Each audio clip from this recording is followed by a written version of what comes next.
Mark cinema ಬಂದು it is a very different genre and Sudeep ಸರ್ದು look ನೀವೇ ನೋಡಿದ್ದೀರಾ, ಹೊಸ ಲುಕ್ಕು, ಹೊಸ ಸ್ಟೈಲು.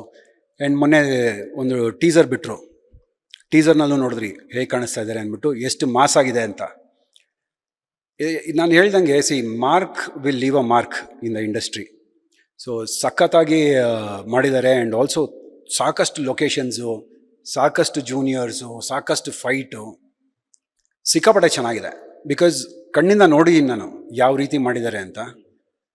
ಅದ್ಭುತವಾಗಿದೆ ಆ ಸಿನಿಮಾ ಕೂಡ. ಆ್ಯಂಡ್ ಮಾರ್ಕ್ ಕ್ರಿಸ್ಮಸ್ಗೆ ಒಂಥರ ಬಂಪರ್ ಇದ್ದಂಗೆ ಅದು. ಏನೋ ಸದ್ದಿಲ್ಲದೆ ಸರ್ಪ್ರೈಸ್ ಕೊಡುವಂಥ ಏನಾದರೂ ಎಲಿಮೆಂಟ್ಸ್ ಏನಾದ್ರು ಇದೆಯಾ ನಿಮ್ಮದು? ಇಲ್ಲ ಮಾರ್ಕ್ ಇಲ್ಲ. ಬಿಕಾಸ್ ಮಾರ್ಕ್ ಮಾಡೋವಾಗ ನಾನು ಬೇರೆ ಸಿನಿಮಾನಲ್ಲಿ ಬ್ಯುಸಿ ಇದೆ. ಆ್ಯಂಡ್ ಆಲ್ಸೋ ಏನಾಗತ್ತೆ ಅಂದರೆ, ಸಿನಿಮಾ ತುಂಬ ಚೆನ್ನಾಗಿದೆ, ಸುಮ್ಮನೆ ಕ್ಯಾರೆಕ್ಟರ್ಗಳನ್ನ ತೋರಿಸ್ಬಾರ್ದು. ಆ್ಯಂಡ್ ಅದರದ್ದು ಕಾಸ್ಟಿಂಗು ಏನೇ ಇದ್ರೂ ಅದು ಮುಂಚೆ ಆಗೋಗಿತ್ತು.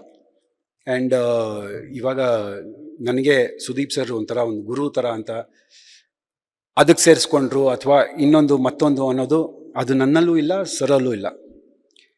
Is very clear. ಪ್ರಾಜೆಕ್ಟ್ ಅಂದಮೇಲೆ ಅವ್ರ ತಲೆನಲ್ಲಿ ಪ್ರಾಜೆಕ್ಟು, ಅವ್ರ ಸಿನಿಮಾ, ಅವ್ರ ಪ್ರಾಜೆಕ್ಟ್ ಹೇಗೆ ಬರಬೇಕು, ಅವ್ರ ಟೆಕ್ನಿಷಿಯನ್ಸು ಕೆಲಸ ಹೇಗೆ ಮಾಡಿದ್ದಾರೆ ಅಂದರೆ, ನಾನು ಕಣ್ಣಾರ ನೋಡಿದ್ದೀನಿ. ಬೆಳಗ್ಗೆ ಶೂಟಿಂಗ್ ಹೊರಟ್ರೆ ರಾತ್ರಿ 12, 1, 2 ಗಂಟೆವರೆಗೂ ಶೂಟ್ ಮಾಡೋರು.